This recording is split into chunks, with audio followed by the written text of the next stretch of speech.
Hello everyone, welcome back. In this video, I'm going to explain the file download system. Using this feature, you can securely download files through your application. First, open the AuthVaultix dashboard and select your application. Then go to the file section and click the upload file button. Now paste your file's direct download URL into the direct download URL field.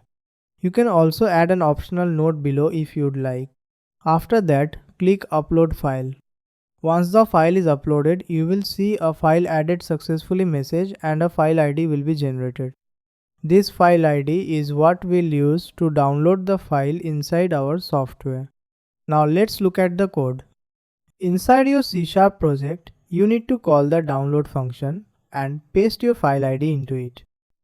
After that, build the project and log into the application.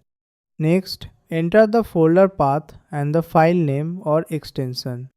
When the download button is clicked, AuthVaultix will download the file and save it to the specified location.